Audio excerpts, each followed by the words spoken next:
Are you aware of the new question on your IRS 1040 tax return? Did you check yes? You most likely should.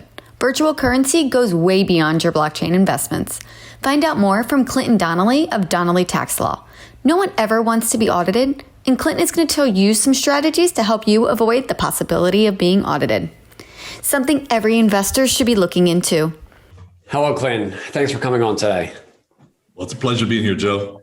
I appreciate it. Can you give us some background about yourself and what led you to getting into the tax industry? Well, I got my advanced law degree in international financial regulations, which would sound crazy to most people, but it's immediately relevant to the crypto tax space. I started doing tax preparation work for Americans living abroad and people who own foreign corporations. And then starting in 2018, I got pulled into doing cryptocurrency returns.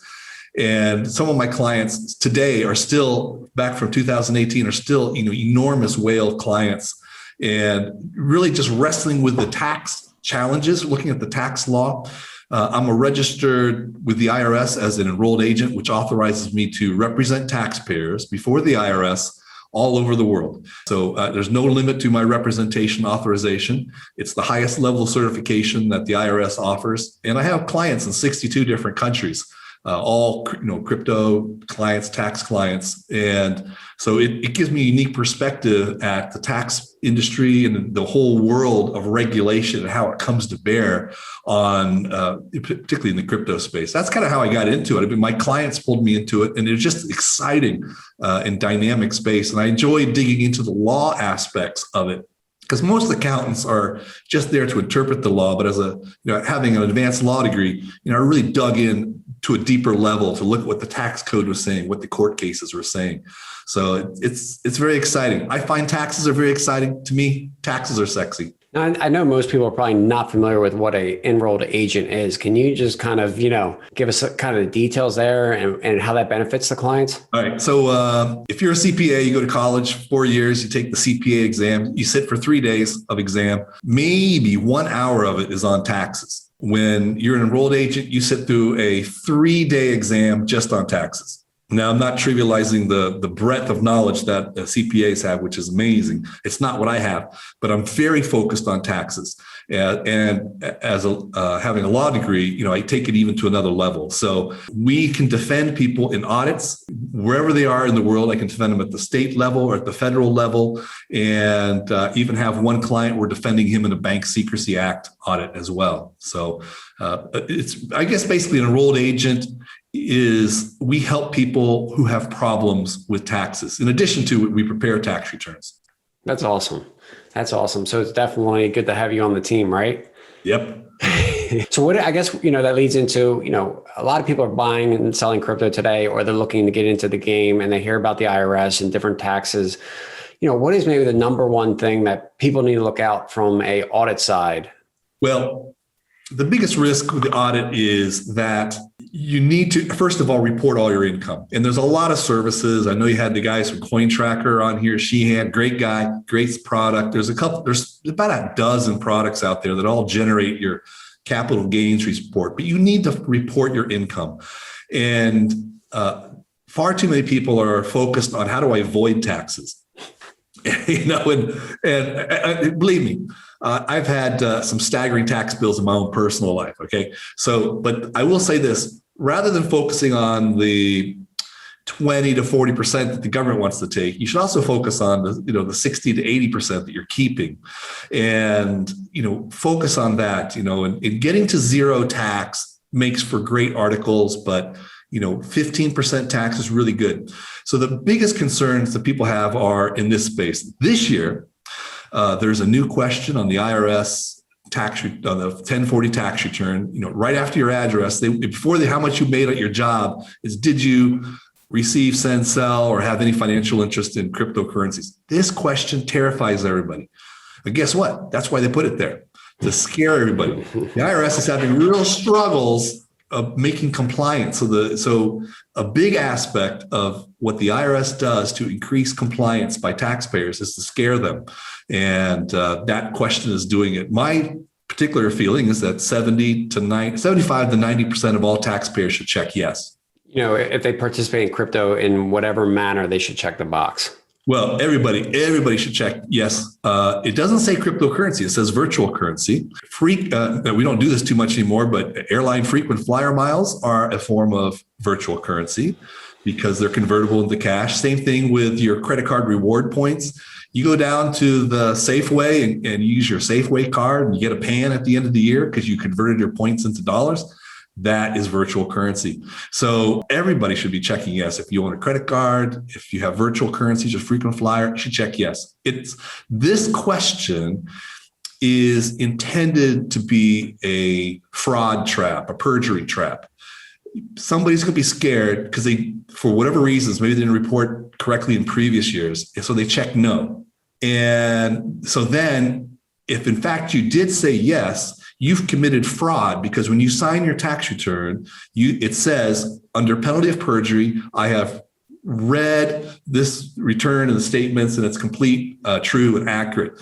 So when you check no, you've committed fraud if in fact you did try to do with cryptocurrencies and you lose your statute of limitations protection for that entire year. So what are some other check yes. Check yes. There's no upside. No. Check the box yes if you're involved, and that'll help. Also that will help with maybe an audit too, correct? Because obviously they might be. Are they really getting some data from Coinbase and these other exchanges?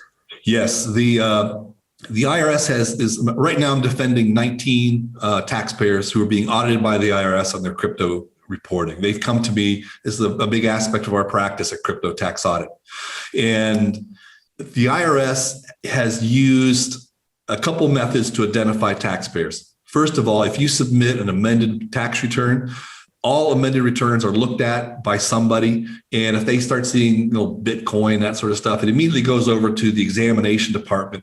And your likelihood of getting audited is 5 to 10 times greater than if you initially file a tax return electronically. So amended returns. The second thing is if you got a 1099K form from Coinbase or Uphold or any of those other exchanges, your likelihood of being audited is big. I got about 5 people being audited on that. Of course, they did this in 2018. Everybody lost money in 2018. But these 1099s say things like, this guy made $4 million. I'm talking to an auditor right now. She goes, I want that. He didn't report $4 million. So we revised this tax calculation. He said, no, he actually lost $17,000 and we want a refund. And so, now they're backpedaling because auditors are measured on how much money they bring in each month in terms of taxes, penalties, and interest. So, she picked this tax return. She thought, $3 million unreported. I'm going to make a killing. Now, all of a sudden, we're into refund mode. She's back. She's losing money on entertainment for the month, so this is what happens. So yeah, the 1099 case. And what's really interesting right now is you probably heard about the John Doe summons that went out to Kraken and Poloniex/Circle, right? And they're demanding records on American crypto traders going back to 2017. So this is really, I find shocking because they did this to Coinbase and Coinbase ponied up money and started issuing 1099Ks regularly for every year since then, except last year. But the IRS has not come out with 1099 standards for cryptocurrency exchanges. So now what they're doing is they're simply suing these guys to get all their data. They can get more data suing than they can developing a standard reporting format. So I wish the courts push back on this. Kraken and Poloniex have said that they're just going to go along and, respond and be helpful. But I don't think it's a good strategy. So this is going to be another source of information. So they're going to find out from those 2 exchanges, and this is going to scare all the other U.S. exchanges to start to pony up data. So if you didn't file your 1099, if you got a 1099, or if you were an active trader in those other exchanges, you're exposed in past years. I think they're going to continue to ramp it up. Well, how does a lot of people are using the exchanges as like a fiat on ramp or off ramp, right? So they might buy something there and then they send it to a wallet off the exchange, and then they're doing transactions there, and then they might send something back to the exchange and sell it. So how can they properly track those 1099 statements if they're not all being done on the exchange? Well, it's totally misleading. I mean, it's totally misleading. I mean, like Coinbase was, okay, you deposited, money came in. All right, that's something we're going to report. Money went out. That's something we're going to report. I sold something. Well, the total proceeds will report that. So it's easy to get these astronomical 1099K numbers. But what the 1099K doesn't show is it reports any wallet-to-wallet transfers as proceeds. Okay, so it's reporting that, even though it's just a wallet-to-wallet transfer. Coinbase doesn't know what that other wallet address is, so it takes a worst-case scenario. Secondly, it's reporting the proceeds of a sale, but not the cost of the coin underneath it. Well, to Coinbase's defense, they may not know. You might have bought that coin on another exchange, you transferred it, and now you sold it. They don't know what the cost is.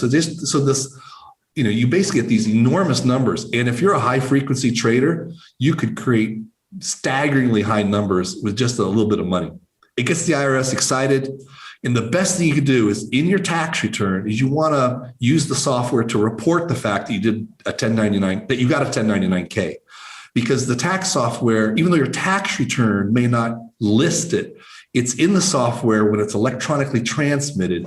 And the IRS has a program called the Underreporter application. It looks to make sure that all the 1099s they were told about have been accounted for in your tax return. So even though it's a ridiculous number, you need to report it. And depending upon the tax software, you can tag it as not relevant or some other ways. But the worst thing you do is not list it in your tax software when you do the filing, because then you're just going to get an audit later. So besides, making the election on the tax return and filing your taxes, I mean, what other steps can people take to prevent an audit or be in compliance? And maybe what software, do you prefer to use? Well, yes, you should use they call themselves tax softwares, but they're not. They're just gain calculation software. CoinTracker, CoinTracking, Accounting. These are all great products out there. There's about a dozen of them. So you want to use those tools. Those tools will not defend you in an audit. That's very important to know. They are not, if you get it audited, they're going to say good luck because you did the work yourself, right? These are do-it-yourself tools. So if we have our own company, we do calculation for our clients and we stand behind it.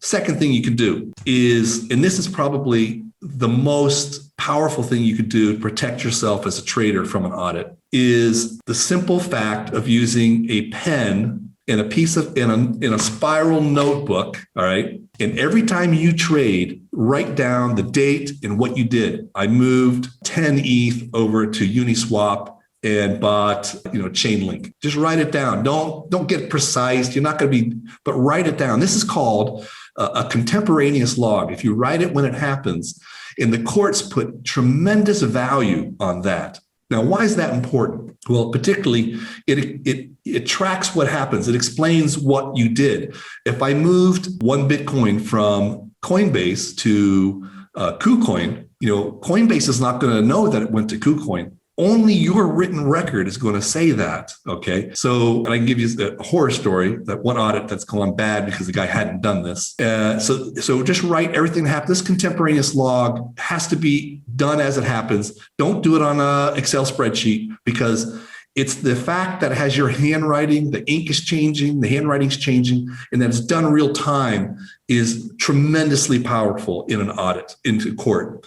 And the third thing you can do is we have a service at cryptotaxaudit.com that nobody else has. And it's revolutionary, where it's a monthly membership service. It's $35 a month, but we monitor your IRS accounts on a weekly basis. And we can see when the IRS has flagged one of your tax returns for an audit. It could be crypto related. It could be non-crypto related, whatever. If we see that flag, then we notify you right away. And on average, there's 6 months between when a flag is raised and an audit begins. And that gives us a chance to look at the return, fix whatever's lacking, refile it before the audit begins. And you can avoid the 20 to 40% accuracy penalty plus interest. So this is what a lot of people are saying. Hey, look, I'm not going to fix my past returns because I know it's going to attract an audit. So I'm just going to watch. And once I know the IRS is coming after me, then I will file it. I will file the return then. So why throw good money after bad is what a lot of people are thinking. So this is a powerful tool. There's no other tool like this in the US. So I know everyone's got to be thinking, how do you have it or have access to this, right? A combination of products. There are a couple companies that tax professionals use that pull this transaction records. What we're using different is one company that we're working with actually has an analyst tool that pulls out the changes. But the IRS has recently improved their API that pulls this data. It used to be really slow. It used to be by fax, and then it was slow. And now we can pull like 10,000 records. I pulled 25,000 records this morning, and it got done in 20 minutes approximately. So we're really fast. We can see stuff. And also, it's married with some other, unique encrypted file sharing tools where you can share with you not only your transcripts but also a consolidated report. And we do it. It's all two-factor authentication. So it's the marrying of a couple different technologies together. There's nobody else out there doing this, really. I mean, there's a couple small guys in little areas, but not to the level that we've taken it. So we're one of a kind here. And that's all included in the nominal fee, monthly fee, right? $35. And not only that, we've put out education to, when you're a member, you get a course on how to file your own crypto tax return using our bulletproof methodology, which is, I charge people $2,000 for. So we show you how to do it completely by yourself. It involves, our bulletproof methodology involves reporting the anti-money laundering forms, both the FBAR and the 8938. We also show you how to do a disclosure statement, which substantially reduces your chances of being audited. And I have proof on this. And we show you how to do it. We also show you how to use one of the IRS free file software packages to do the filing. It's called Online Taxes. It's 100% free, no matter how much money you make, to have as many forms supported as Online Tax does. And it's just a superior product. And those companies don't want crypto traders because it jeopardizes their accuracy guarantee, which is all important to them. So all this is free. There's more people that need my help than I can help. So we said, let's just give it away for free. And let's give them the most advanced tools. We're monitoring your IRS account on a weekly basis. We're showing you how to write a better tax return than any of the tax software packages or your local CPA can do, because they're not familiar with this. Only 2 of the 10 professional software packages can support the forms that we're going to show you how to add into your tax return. So, your local CPA doesn't even have the ability in most cases to do this. And then we show you the tax software to do it. So, and we're putting out more courses. Our next course coming out is an overview on taxes. It's all done. It includes an analysis of Joe Biden's tax return, Hillary Clinton's tax return, Donald Trump and Mike Pence tax returns. We actually look at their disclosed tax returns and we practice reading it. And then we're having a course coming out on NFTs, how to report NFT income. So we're going to make this the premier free site equipping crypto traders on how to defend themselves from the IRS. Well, let's just hope that none of us have to even get to that point, right? Right? We don't even want to have to defend. We don't want no letters, but I'll tell you. Here's why it happened. This is a true story. So I had a former IRS auditor work for me one year preparing tax returns. And these are complicated tax returns. And he always put in this form 8275 disclosure statement, which I'd never seen before. And it really is like a blank form. Just explain stuff. That's all it is. It's just blank lines. It's no better than a ruled paper. But under Internal Revenue Code section 6662B, if you have a disclosure statement and there's a challenge to how you did your tax return, the IRS is prevented from hitting you with the 20 to 40% accuracy penalty. And he said, we always put this in there. And he said, you got to understand how auditors think. An auditor has maybe 50 to 100 returns. He can pick at any time which ones he wants to go after. He said, when we would look, and we're on quotas, every month, everyone in his department is rated in terms of who's bringing in the most, right? So you don't want to be in the bottom, right? These guys don't get paid much, and the IRS is not a pleasant place to work, even internally. You don't want to be in the bottom. So the first thing you do is you're about to audit a return, you look to see if there's an 8275. That's what he said. If there's an 8275 form there, I put that one on the bottom of the pile and I wait for the statute of limitations to take it off my desk. And we don't even start it because it's going to be twice as much work and half the amount of attainment on his quota. So that he taught me this. Now, we had a guy, we still have him. He paid his taxes in 2017. One of these rare guys, he paid all his taxes on cryptocurrency. We got together, we did like-kind exchange. And I said, I could save you a lot of money. And we did like-kind exchange, which was valid up to 2017. Yep. And we prepared a return that would get him a refund of $400,000. Now, do you think the IRS is going to examine that? Oh, yeah, definitely.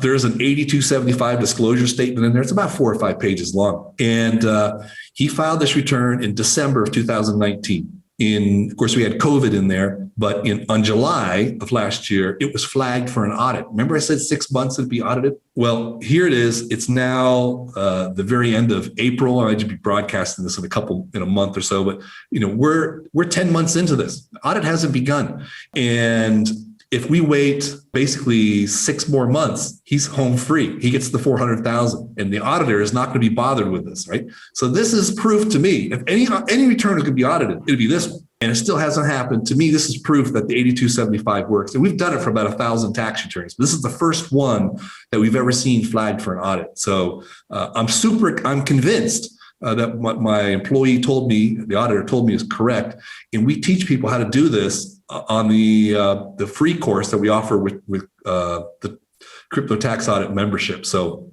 and there's only one of the free file software packages that lets you put this form in. TurboTax, Tax Act, H&R Block, none of them support it. So, this is rich stuff I'm showing you. I'm not hiding this stuff. I mean, my competitors can copy me if they want. Their tax software doesn't support the form. All right. So why do something second grade? I mean, you are safer preparing your own tax return using the methods I just told you about, and then letting your accountant review it than you are to let him do it, because he doesn't know what he's doing. So, I did a presentation on the AICPA, the American Institute of CPAs. I said 95% of them wanted nothing to do with cryptocurrencies. And I was told by the other accountants that, yeah, that's probably right. It's probably a higher number than that. So, you are safest learning to prepare your own tax return, and you should learn to prepare your own tax return. I mean, it will teach you a lot about finance. I agree. Just like managing your own books for your small business or whatever, it helps you along the way. I know you mentioned FBAR, and I've heard different opinions on that, right? And with crypto being considered a property, kind of what are the rules around who needs to file and why? That's a good question. So Title 31 of the tax code 1010.350 is where the FBAR law is. And to me, it's very clear. If you have an account at a financial institution that's not in the US, you need to report it. Now, the question is, what's a financial institution? What's an account? I mean, crypto just tears apart all these old nomenclature, to be sure. But, it's hard not to say, in my opinion, it's hard not to say, I have an account at Bitstamp, it's in the UK, it's an account. I log on, I don't have an account number, I log on with my email address, and it's an account. Everybody calls it an account. So to me, it's a pretty compelling argument that we should be filing. However, the Government Accounting Office and the TIGTA, the Tax Administration Attorney General, have both come out and attacked or criticized the IRS and FinCEN for not making this clear about what should be done with cryptocurrency reporting in these anti-money laundering forms. And the IRS responded to that and said, we're going to come out with some more information explaining that. They said this back in springtime, actually February of last year.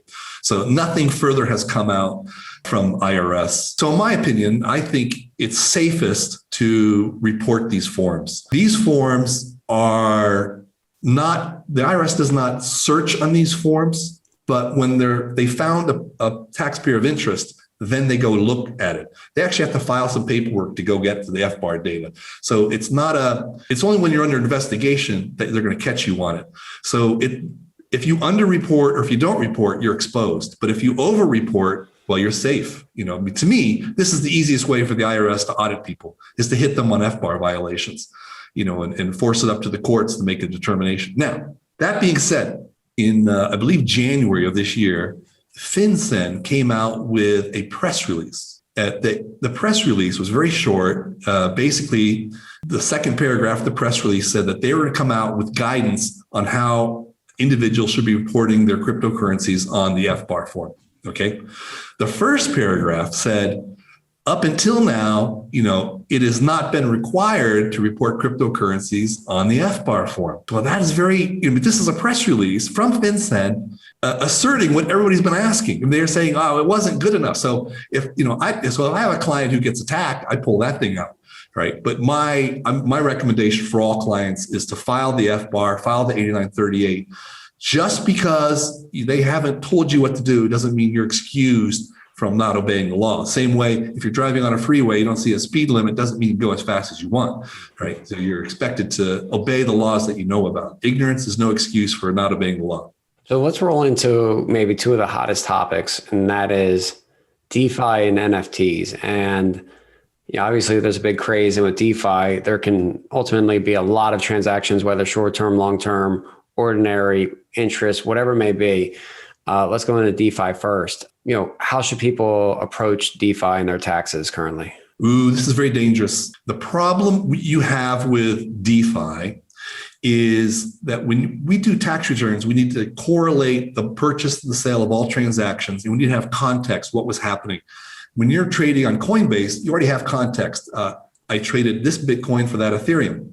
I have that context, but you don't really have that the same way in a lot of the types of DeFi transactions. It's not apparent what's happening. The nature, you can see the contract, but you don't necessarily know what is behind the contract. And as you get into more sophisticated instruments like yield farming, balancer, curve, some of these things, you're talking about a financial product that's very sophisticated. It's as sophisticated, more sophisticated than what accredited investors might be offered from Goldman Sachs. Very sophisticated things are happening here. The tax code is not well structured to handle sophisticated financial products. And I've read several legal documents about this, about the challenges. They do have things about derivatives. They do have things about futures documents, but they limit it to registered exchanges, typically stocks and bonds. So since we're not playing in that field, all of a sudden it's a wide open space. There's no real clear rules. The IRS, the tax code in the US is very heavily organized around gain that's realized, and whether an income that's realized. So if you get paid, cash hits your bank account, that's realized. If I have a coin, I sell it and I get money or another coin for it, that's realized gain. But when I'm dealing with derivatives, then I'm not really selling my original product. I'm selling something that's related to it. And I might be getting coins from it, but I don't really know if I have a permanent or an impermanent gain, until I finally close my position. So if you have a position open till the end of the year, you can't really say if you made money or not. So this creates extremely complicated situations. So there are the tax gain software that we mentioned before. They all pull stuff off the address. They will, try to correlate some things, but they're trying to apply the same sort of gain loss calculations that worked on the exchange business onto these DeFi blockchains. And it doesn't work. It creates a lot of problems, a lot of complexity. And the fact of the matter is, it isn't how it works. What we do is we create basically a 10-page document. Most of it's just descriptive, but we summarize the set of investment products that you're using. You're using, an ETH DAI 70-30, blend yield farming. You're staking this. You are doing this. You're using Aave or compound on this and that. So we summarize it all, and the amount of coins that were in and came out during the year, giving you a bottom line amount, which says, this is what your bottom line, short gain, long gain, and income was for the entire year. And just those three lines go over to your tax return. You don't have to append thousands of transactions of capital gain, spend your time classifying that stuff, because we look at it more from an aggregate. In fact, this document, if you read it, it basically summarizes what you did last year. And what we see that as is we call it a modular DeFi instrument, where what you've done with DeFi trading is you've created your own complex financial product in a modular way, self-directed, and we basically summarize the entire result of what you did on your blockchains. Different approach, and we defend this in court with, in an audit, so which is something that nobody else is doing. So you would say that most of the investors would be participating under a short-term capital gain type of situation when they're in DeFi? Well, so let's say I take 100 ETH and I stake it. What the online services are doing is you then get a liquidity pool token. So they'll treat that as a exchange. They might call it a non-taxable exchange, but they basically treat it inside their application. You've given up your ETH and you've now got this liquidity pool token. You do what you will with it, and it comes back. You take that liquidity pool token and you're going to get 100 ETH back. But they treat that as another transaction. Whereas in our opinion is I put the ETH there. I never gave up the ETH. There was never an exchange. That was never sold. And my holding period, which is how long I've owned it, should never change. So I should be able to I should go buy ETH, put it there, and the holding period continue and grow even when I take it out. So all these products, sadly, all these products are treating them as short-term capital gains events. So short-term is taxed higher than long-term. So if you just take everybody's struggling with a problem. I'm not saying they're doing things wrong. It's just that the blockchain does not contain enough information to generate by itself automatically a tax document. You have to put your head into it. You have to classify things. And we've taken a whole different approach to that. We basically aggregated the numbers as a complex financial instrument to summarize the net overall gain, which I think is a little bit more honest way to look at it. What was the bottom line? And that breakdown is typically just in a short-term or a long-term capital gain situation. Is there any interest or any other areas? That would be ordinary income. Yeah, ordinary income. Interest, it's interest, interest, rewards, whatever. Because you might have a contract that's on your blockchain, but it's spinning out rewards over to another address. So that's not really going to appear when we pull the blockchain address. So we pull that information back in and we aggregate it. So what happens with our approach, as opposed to using the gain calculation products that are out there's about 6 of them, is that we're going to preserve long-term gains. We're not going to force artificial short-term gains, and we're not going to engage in like-kind exchange, which is what a non-taxable exchange is that they're doing. That's been banned. So, and they're using a practice that is not in the tax code anymore. So bottom line is really complex product, and it needs to be treated that way. It doesn't reduce to simple realization. And any thoughts on how to, I guess in the process, the way you're doing it, you're going to kind of minimize taxes somewhat, right? Because where the other software might be processing each transaction as a exchange, if your ETH is still in that liquidity pair, then it's not going to be a realized gain yet, correct? Exactly. We typically come up with much lower taxable results, significantly lower tax results in many cases over the typical tax calculation. I have a lot of people that come to me and they've spent $1,000, doing this analysis and pairing things up, and they're just throwing their hands up because it's extremely complicated. So, but our approach, you actually get a document that 3 years later, if you're being audited, you can read this document and say, yeah, this is what I did. This little paragraph explains all the different investments I did. And this summarizes all the coins that went in, all the coins that went out, and what the net taxable event is of the positions that were closed. So we think it's something that we could defend because it actually is cogent. It explains what we did. And if an auditor tries to pull it apart, it'll be very difficult. You should know that the blockchain is not your friend during an audit. It took a few years, but people are finally catching on. The early guys, I think they all thought that they could kind of get away with that all, but now everyone kind of, has lightened up to know what's going on. I'll tell you, here's an audit story. I had a guy who, back in 2017, he liked to play with software audits or software wallets and physical wallets. And so he would play with them and then he'd throw them away to get another one, he'd play with them. And the auditor said, all your transfers from these different addresses, we're going to treat as income. He said, no, they're not income. They were my coins. I was playing with these wallets. And he said, you can't prove to us those addresses connect to these wallets you claim you still had. And so he's significantly exposed. All those actions were treated as income by the auditor. It's a very aggressive position because the blockchain is anonymous. It doesn't really tell you who that party was that you were trading with. So, we need to have blockchain that's instrumented with the KYC information and the tax information we need to protect ourselves. Because because really the blockchain, it does, you have a transfer from a wallet address. Well, what address was that? I have no idea. Was it KuCoin? Was it DeFi? Was it someone else? The blockchain is not helping you.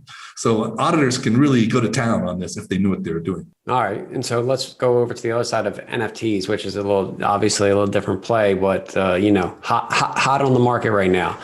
For the creators that are creating these, what type of income does that create?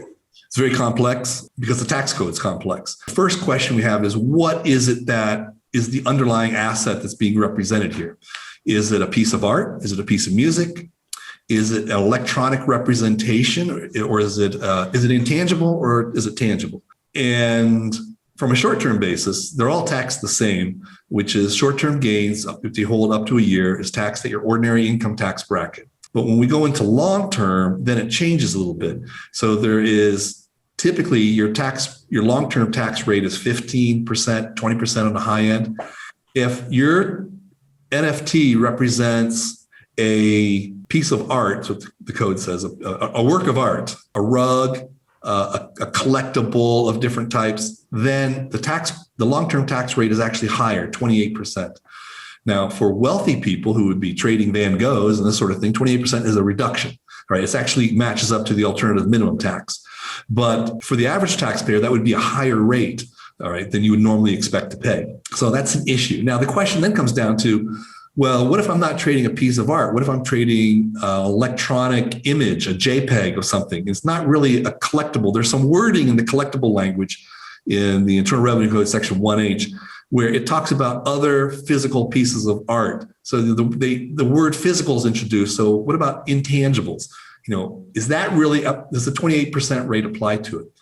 If you're talking about music, well, specifically, the music is called out that the 28% rate does not apply to it. Well, what is a collectible? I mean, we know NFTs are all scarce items, but does that make it collectible just because it's scarce? Is that the purpose? I have collectibles. I might have some, figurines on my counter, right? That's a collectible, right? A bunch of JPEGs in my Rarible wallet. Yeah, I'm not really sure that's a collectible, right?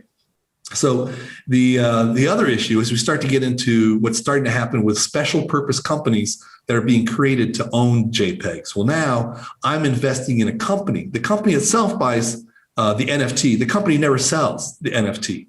The company sells its share of ownership. So now what am I buying and selling? I'm buying a piece of a company. If I owned it for over a year, now I'm selling it, I'm going to get regular long-term capital gains rates. So the NFT space is very complicated. Now, having said that, would an auditor know the difference looking at your list of transactions? Probably not. I feel like that it's like everything, like DeFi and everywhere, right? It's like always like this gray area. It's not in the black and white yet. When it comes to the regulatory bodies, it's more like they're just waiting to see what the problems that will exist. So then they could kind of build the law around that, right? Yes. The what the IRS and actually the Department of Treasury is doing is they're waiting on the Financial Action Task Force, which is an international regulatory body that establishes the anti-money laundering policies that the IMF forces all the countries in the world to obey, including the US. So they first came out and said, well, all assets should be treated as physical assets. And they treated NFTs as, they said, we're worried about the fungible assets. The non-fungible assets don't really have a secondary market we have to worry about. Well, this all has changed. And the Financial Action Task Force came out in February and said, no, we're very concerned about NFTs and we're concerned about DeFi transactions. And what the problem here from a regulatory issue is that it's being regulated at an international level. These are countries that own little chunks of the earth. They define into who, I own this piece, you own that piece. And so the law is all structured around geographical orientation. Well, DeFi, and just decentralized autonomous organizations have no geographical boundaries. They are neither American nor are they non-American. Right? I mean, where are they? Because it's as much in America as it would be outside America. So how do we apply the terms of not in the US, which is defined in geographical borders? It breaks everything down. It really threatens international legal screens. So what the Financial Action Task Force is saying now is they want to go after the people that create DeFi.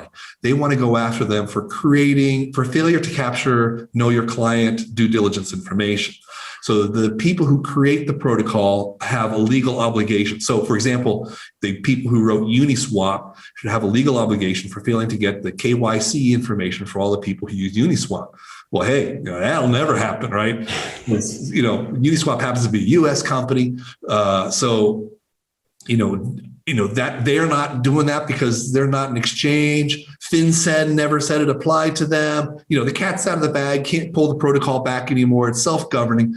So this is kind of the straws the international community is trying to grasp at with regulations. I mean, crypto really is undermining the overall rule of law or structure of law internationally by attacking geographical borders, which is the biggest weakness of our international legal system.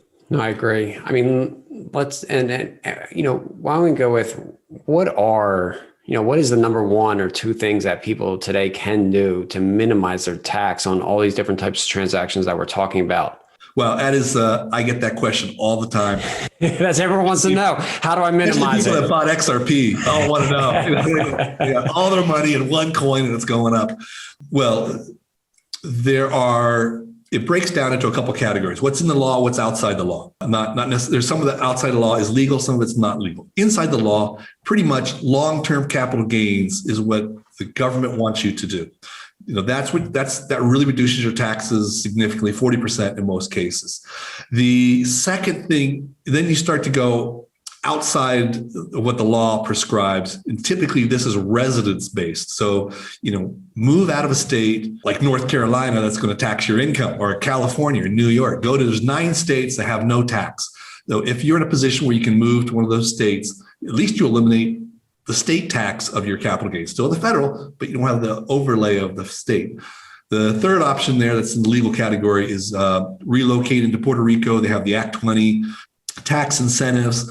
It's a very complex set of residency rules, but basically the gains that you experience after you arrive in Puerto Rico can be tax-free if you qualify for the Act 20, Act 22 rules. I will say this though, I recommend that only if you've already realized $1 million or $1.5 million in gains, because there's a lot of cost in doing this, and that cost pulls away from your gains. And the real estate in Puerto Rico has gotten really expensive. A lot of rich people are moving there and the prices are skyrocketing. So, there's a lot of gotchas on that. It's not just, don't think you can fly to Puerto Rico and make $1 million. So those are the major rules. Now, when you get into sophisticated things, then you can say like you stake your coins and live off the staking income for years. Put your assets, that would be pretty much a bigger one. It's like, instead of selling, why don't you go to, if you've made a lot of money, stake it and start to generate an ongoing income stream, and don't sell the core assets. Let them grow, let them appreciate. I mean, most of us think that, Bitcoin is going to hit 6-digit numbers. Ethereum, they talk about 6-digit numbers, not this year, maybe the year after that. If that's your belief, well, let it sit, let it ride, and live off the interest. That's what the wealthy people do. I like that. That's kind of what has been going around on Twitter ever since, Biden came out and was talking about his high tax rate. Everyone's like, well, just hold the assets forever, right? Or take a loan out against it, right? Nobody sell. Let's talk Biden. All right. So today it's April 27th. Supposedly he's going to release this week his tax plan, but they've been talking about this, increase in the capital gains rate, increase in the business tax. They've been talking about this before they've even announced the details. Now, this is for all your listeners. If people are scared about this. If we haven't learned anything in the last 4 years from Donald Trump, it's that you never believe anything he says. Only watch what he does. He's written books on negotiation. He always came out with an outrageous position up front that got people angry. And he held to that position, even though people spent all their time arguing about it. He never cared about that position. He cared about this position over here. This is what he was leveraging for. And he kept hammering this one to get concession over here. The fact that the Biden administration is or in the news media is hyping this, increase in the capital gains is how we call it, the tail wags the dog strategy. All right. So, there is something that's going to come out in that plan. It's something that's going to be money under the table. It's going to, it's the larder. Find that. Ignore the capital gains thing. That's a distraction. That's a negotiation point. It's also a massive media distraction. Look at what they're trying to get you to swallow hook, line, and sinker. That's where the issue is. Forget this capital gains tax rate, and it won't bring in any money anyhow. I mean, first of all, people are too smart. People are too smart. What will happen if you jack the rate up real high? Well, people stop selling things. Is that good for the economy? No.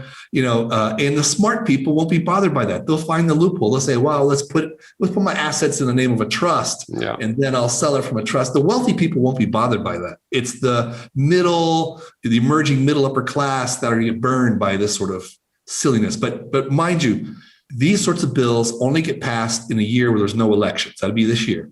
If they're going to do it typically like they did last time, 2017, it's going to be in November and December. If they're not talking that issue in November, December, then that bill's not going anywhere. When Trump got his tax law changed in 2017, that's the first time it had been changed in 41 years. All right. There are massive issues in the tax code, and they bundle it all together. And Biden does not have the authority to change the tax code. Tax code is made by Congress. There's a joint committee on taxation, House and Senate together. Cooler heads will prevail in all of this, rest assured. Yeah, I agree. Everyone gets all worked up over everything very easily through the media. And at the end of the day, it's never as bad as, people think it's going to be, right? Yep, absolutely. All right. Well, for a closing, final question, we always leave off with all of our great guests. What is the biggest thing you have implemented in your life that's increased your net worth? Working. I like it. And even if you have millions, you still want to work. Everybody works. I mean, even, not exactly the right parallel, but you go to like an organization like Amway, even the top guy has to sell soap, right? That's everybody contributes. So yeah, you've made a fortune. Don't retire. I mean, as long as you can work and do things, as long as you can think, then you should work. Maybe you find a better job that you like. But as long as you're capable, don't retire on your money. I mean, because then you're like shutting your brain off and just waiting for the Grim Reaper to come. I mean, come on. I mean, if you're 60, if you're 70, and go back to work. I mean, enjoy it. I mean, it stimulates the mind. It creates creativity, and you can pay for your daily expenses. Save all that money and to have a comfortable life. To not worry. Pay off your mortgage. Pay off your debts. Live debt free. Stockpile it, but you got to do it by continuing to work. There will be down years. And when you have a job, it'll carry you through all those down years. So work. I'm still young, but I'm definitely seeing that through the elderly. The longer you participate, typically the better off you are. Exactly. You got to have a constant inflow from work. All right. Get a job that spins off cash, pay off your debts. That's big. And you won't be beholden to anybody. The biggest freedom you can experience in your life is to pay off your debt and not have a mortgage. You do that, and then just watch the money stockpile. It's incredible. And one last thing is, are you just as bullish as everybody else for the rest of this year on crypto, or what's your thought? I'm not a very good investor, so I can't do a lot of those sorts of things. I've been around a lot, and I do believe that cryptos have a long-term growth potential to them. I don't think the bull market's over. I think because we're seeing substantial realignment in assets, we're still seeing a significant influx of, but we're seeing a significant influx of corporate money into it. Today, one of the big banks came out and said that Jimmy Dimon's going to offer Bitcoin funds for his clients, right? So this is big. The money is there, and it doesn't take much to keep those things going. Now, I'm a believer that keep it simple, keep it something you can understand. If you don't understand your investment, don't invest in it. Well, I like those. I like that. I like that final words. Well, look, there's a lot of listeners. They probably want to get a hold of you. What is the best way or the best website to go to? I recommend everybody go to Crypto Tax Audit, become a subscriber, because you get all the things that we talked about. But then people who need to have us prepare their tax returns, they can call us at DonnellyTaxLaw.com. Crypto Tax Audit is CryptoTaxAudit.com. Donnelly Tax Law is where we do our return preparation and our DeFi work at this point. So you schedule a call and you can talk to me. All right, Clint, I appreciate coming I'm on. busy. Well, I appreciate your time. Thanks. Love it, Joe. Thanks. Hey, everyone. Thanks for watching my latest interview. If you like what you saw, please click the subscribe button below to become a member of the Joe Robert community. Be sure to hit the bell to turn on all notifications so you always know when I post a new video. Tell me what you thought about the content in the comments below. I always read them and would love to answer any of your questions.